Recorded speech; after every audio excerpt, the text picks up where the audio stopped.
അടിമാലി ടൗണിലൂടെ കടന്നുപോകുന്ന ദേശീയപാതകളിൽ സീബ്ര ലൈനുകൾ മാഞ്ഞത് കാൽനട യാത്രികരെ വലയ്ക്കുന്നു. തലങ്ങും വിലങ്ങും പായുന്ന വാഹനങ്ങൾക്കിടയിലൂടെ ജീവനും കയ്യിൽ പിടിച്ചാണ് യാത്രക്കാർ റോഡ് മുറിച്ചു കിടക്കുന്നത്. ടൗണിൽ സീബ്ര ലൈനുകൾ വരച്ചു ചേർക്കാൻ ബന്ധപ്പെട്ട വകുപ്പുകൾ നടപടി കൈക്കൊള്ളണമെന്ന് കാൽനട യാത്രികരും ആവശ്യപ്പെടുന്നു. സർക്കാർ ഹൈസ്കൂൾ പരിസരം, central junction, bus stand junction, taluk ആശുപത്രി ജംഗ്ഷൻ, അപ്സരാക്കുന്ന്, കവല തുടങ്ങിയ ഇടങ്ങളിലായിരുന്നു അടിമാലി ടൗണിൽ സീബ്ര ലൈനുകൾ ഉണ്ടായിരുന്നത്. ദിനംപ്രതി ആയിരക്കണക്കിന് വാഹനങ്ങൾ തലങ്ങും വിലങ്ങും വായുന്ന ടൗണിൽ സീബ്ര ലൈനുകൾ പൂർണ്ണമായി മാഞ്ഞുപോയത് കാൽനട യാത്രികർക്ക് വലിയ ബുദ്ധിമുട്ട് ജനിപ്പിക്കുന്നു. ഏറ്റവും തിരക്കേറിയ സെൻട്രൽ ജംഗ്ഷനിൽ നിന്നും സർക്കാർ ആശുപത്രിയിലേക്ക് എത്താൻ റോഡ് മുറിച്ചു കിടക്കണമെങ്കിൽ രോഗികൾ നല്ല നേരം നോക്കണം.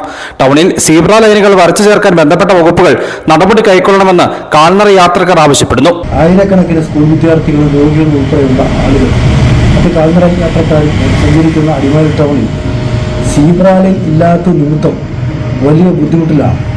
അടിമാലിയുടെ പ്രധാന ഭാഗങ്ങളായ താലൂക്ക് ഹോസ്പിറ്റലിൽ നിന്ന് 2 എൻട്രൻസാണ് ഉള്ളത്. 2 ഹൈവേയിലേക്കും, അടിമാലി കുമളി ഹൈവേയിലേക്കും കൊച്ചി ധനുഷ്കോടി ഹൈവേയിലേക്കുമുള്ള എൻട്രൻസ്. അവിടെയും സീബ്ര ലൈൻ ഇല്ല. ലൈബർ റോഡിലേക്ക് റോഡ് മുറിച്ച് കിടക്കുന്ന തരത്തിലുണ്ടായിരുന്ന സീബ്ര ലൈൻ സ്ഥാപിച്ചത് ഇപ്പോൾ മാഞ്ഞിരിക്കുകയാണ്. മുൻകാലങ്ങളെ അപേക്ഷിച്ച് അടിമാലി ടൗണിൽ എത്തുന്ന വാഹനങ്ങളുടെ എണ്ണം ക്രമാതീതമായി വർദ്ധിച്ചിട്ടുണ്ട്. സീബ്ര ലൈനുകൾ മാഞ്ഞതോടെ റോഡ് മുറിച്ചു കിടക്കാൻ ശ്രമിക്കുന്ന കാൽനട യാത്രക്കാരെ വാഹനം ഓടിക്കുന്നവർ ഗൗനിക്കാറേയില്ല. അടിമാലി സർക്കാർ ഹൈസ്കൂളിന് മുമ്പിൽ വിദ്യാർത്ഥികൾ ഏറെ പണിപ്പെട്ടാണ് പാത മുറിച്ചു കിടക്കുന്നത്. പ്രായമായവർ പാത മുറിച്ചു കിടക്കുമ്പോൾ പലപ്പോഴും തലനാരിഴയ്ക്കാണ് അപകടം ഒഴിവായി പോകുന്നത്.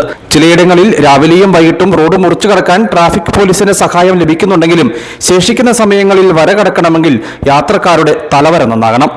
News bureau, Adimali.